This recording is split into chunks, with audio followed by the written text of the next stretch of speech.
सुधांशु जी, पहले आप लोग कहते थे कि अगर विपक्ष जीत गया तो पाकिस्तान में पटाखे फोड़े जाएंगे। अब आप लोग कहते हैं कि अगर कोई और जीत गया तो दंगाग्रस्त राज्य हो जाएगा। वैसा ही कुछ है ना मामला? अंजना जी, मैंने तो इस बात का जवाब दिया ना। PA5 से केस हटाए थे कि नहीं? SDPI के अध्यक्ष अब्दुल माजिद नाम के साथ बोल रहा हूं, उसने बयान दिया कि नहीं? बोलिए ना।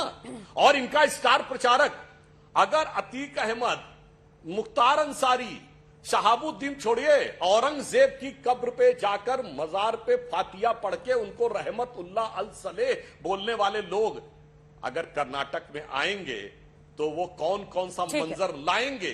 मैंने 3 फैक्ट रोहन जी, इस पर सीधा जवाब दीजिए। हवा में आरोप लगा वो सीधा इमरान प्रतापगढ़ी पर सवाल खड़े कर रहे हैं और वो वीडियो पूरे देश ने देखा है।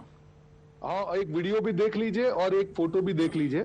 इनके यूपी के मंत्री हैं नंद गोपाल करके, अतीक अहमद जी के साथ क्या प्यार कर रहे हैं, ये पूरे देश के सामने ये तस्वीर आनी चाहिए। ये तस्वीर मैं दिखा रहा हूं।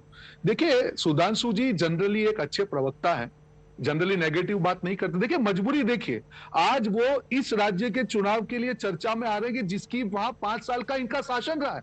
एक भी शब्द बोलने के लिए नहीं है अंजना जी। और यही मैं देश की जनता को, क्योंकि आपका सबसे ज्यादा पॉपुलर शो है, बताना चाहूंगा। ये मजबूरी देखिए भाजपा की कि 5 साल शासन करने के बाद भी एक भी शब्द ऐसा नहीं है कि जहां पे अपनी उपलब्धियों की बात जनता के पास कर पाए। एक भी ऐसा शब्द नहीं है कि दिखा पाए कि जनता को जो हमने वादे किए थे वो हमने पूरे किए। एक भी ऐसा शब्द नहीं है कि जहां पे जनता की सुखाकारी हो। यही भाजपा की हकीकत है। इन्होंने कहा आरक्षण की बात की। अंजना जी, मेरा सीधा सवाल है सुधांशु जी के, अगर थोड़ी भी शर्म है कि देश की जनता से और कर्नाटक की जनता से माफी मांगिए। जब चुनाव आते हैं तब ये मुद्दा क्यों आता है? आपने सुप्रीम कोर्ट में 2 बार जवाब भी फाइल नहीं किया। मैं चैलेंज के साथ सुधांशु जी कहूंगा, अगर आपकी नियत में खोट नहीं थी तो क्यों सुप्रीम कोर्ट में जवाब फाइल नहीं किया?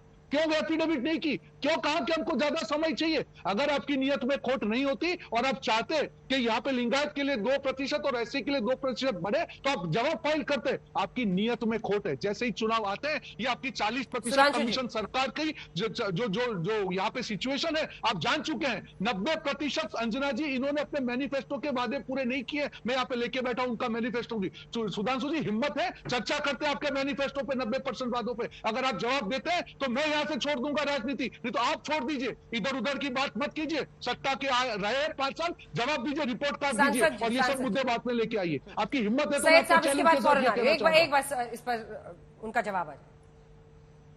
वैसे अंजना जी, ये थोड़ा हिम्मत सोच समझ के बोलना चाहिए रोहन गुप्ता जी। नहीं, बिल्कुल नहीं। आपने मैनिफेस्टो कहा तो मुझे याद आ गया, 2012 यूपी चुनाव में कांग्रेस ने मैनिफेस्टो में कहा कि मुसलमानों को आरक्षण देंगे। और मैं दर्शकों से कहूंगा जाके चेक करिए। इतना ही नहीं, सिक्योरिटी फोर्सेस में आरक्षण की बात कही। UPA 1 सरकार में इनके रक्षा मंत्री ने कहा कि सेना में मुस्लिम हेड काउंट होना चाहिए। यह चुनाव के समय नहीं कहा था।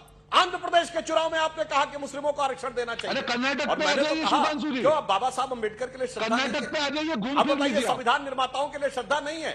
अब सरदार पटेल के आप आता हूं कर्नाटक पे कब आएंगे? दे रहा हूं भाई, अगर कर्नाटक में आपको लगता कि हमने इतना खराब काम किया है, मैं बता रहा हूं वादे आपके हैं। साफ नहीं बोलना पड़ता मेरे भाई। 90% वादे दिखा रहा हूं मैं आपको। जहरीली जुबान की जरूरत नहीं पड़ती। मैं आपको चैलेंज के साथ कहूंगा 90% वादे पूरे नहीं किए। मैं डिस्टर्ब नहीं कर रहा था, मुझे पता है अनकंफर्टेबल फैक्ट आ रहे हैं रोहन जी। बिल्कुल समस्या आती है। मैं आपको फैक्ट के साथ नहीं।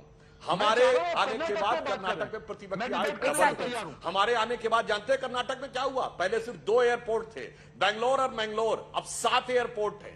हमारे आने के बाद जानते क्या हुआ? चाइना से फैक्ट्री शिफ्ट होके आई। आईफोन 14 25% भारत में बने, कर्नाटक में। टुमकुर में युद्धक हेलीकॉप्टर बनाने की फैक्ट्री लगी, कर्नाटक में। सेमीकंडक्टर चिप्स बनने की अब सबसे बड़ी फैक्ट्री लगी, कर्नाटक में।